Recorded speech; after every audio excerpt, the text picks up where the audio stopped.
Trump defends his education overhaul with a shield of GOP governors and kids. President Donald Trump is wielding the sledgehammer of Elon Musk's efficiency program to fulfill conservatives' wildest dreams of dismantling the Department of Education. But unlike the Department of Government Efficiency's other, more secretive bureaucracy-slashing efforts, this one is happening in broad daylight. Trump signed an executive order Thursday afternoon surrounded by a cadre of GOP governors, Republican members of Congress and conservative organizations in the White House's East Room. He was joined by teachers, families and kids, some of whom were seated at school desks behind the president as he signed the order. Trump framed the executive order signing as the first step, saying that his ultimate goal remains to eliminate the department entirely, suggesting legislation to do so may come before Congress.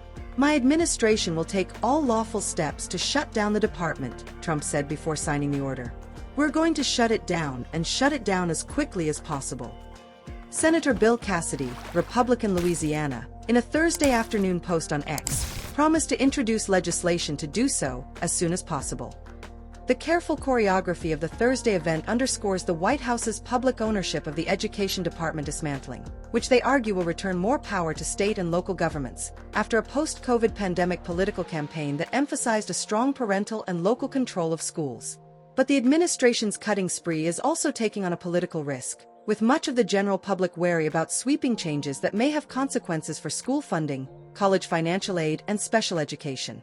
As long as investment in the state and local level continues, and as long as this is seen as a deduction in bureaucracy, Republicans will benefit, said GOP messaging guru Frank Luntz. But if the local and state funding efforts don't increase, Republicans will be accused of slashing funding for education.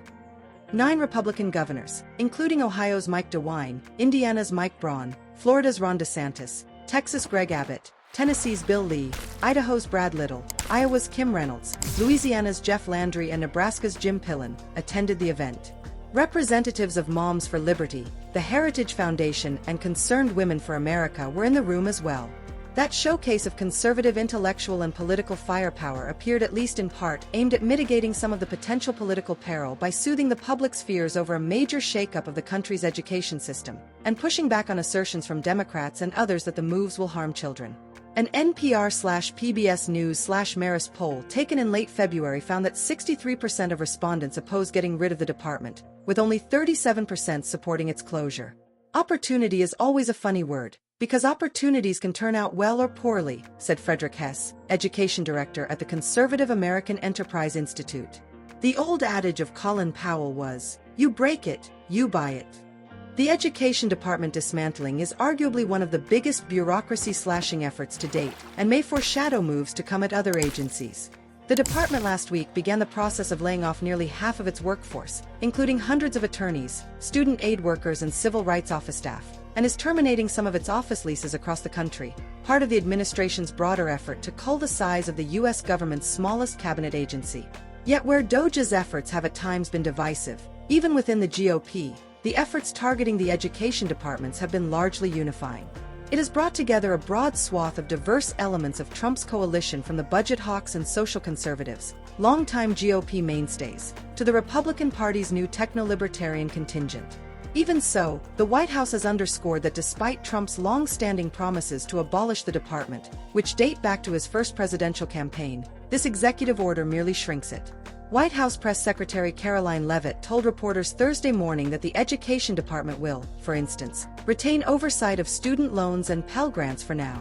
Should Congress pass legislation dismantling the Education Department entirely, Trump said that Pell Grants and other key programs, like Title I and funding for children with disabilities and special needs, would be preserved in full and redistributed to various other agencies and departments that he said will take very good care of them. Without enough votes to overcome a Senate filibuster or formal administrative rules that can survive a court challenge, federal law limits the White House's ability to farm out Education Department programs elsewhere across the government, including popular programs such as Pell Grants, federal special education funding, and aid for impoverished students that the administration said would be spared by Trump's order. "I have no confidence that those services will not be affected," said Randy Weingarten, president of the American Federation of Teachers. "If nobody's there to answer the phone, or if no department exists to make sure that Truman High School in New York City gets the funding it's supposed to get, and that Mayor Eric Adams doesn't put it somewhere else, who is going to do that?"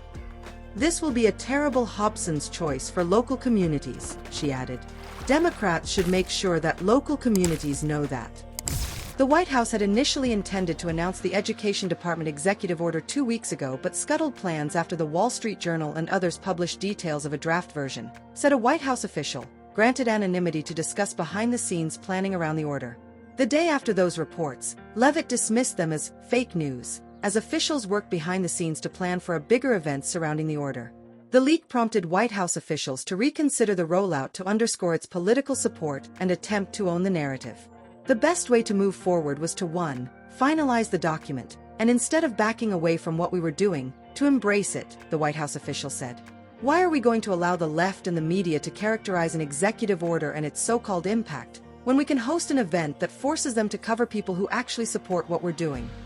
When you have a room full of governors, superintendents, moms and kids, it's hard to say that this is some radical policy, the official added. Still, Hess, the AEI education director, said the challenge with ambitious public reforms is convincing the public they will like the result. It seems very likely in races this fall that Democrats will cut ads with Elon Musk waving that chainsaw, and then you'll see some mom talking about how her child with special needs can't get the support they used to get, he said. Hess noted that the administration's efforts to dismantle the Education Department were well underway even before Thursday. In addition to cutting workers, the department is already aggressively cutting contracts and grant spending and issuing guidance that pushes states and schools to fall in line with its political and policy priorities at the direction of its secretary, Linda McMahon. The executive order, however, ties Trump personally to the effort. It underscores that the president is personally committed to trying to do this. That would seem to help energize those looking to abolish the department, Hess said. And it will also energize those pushing back.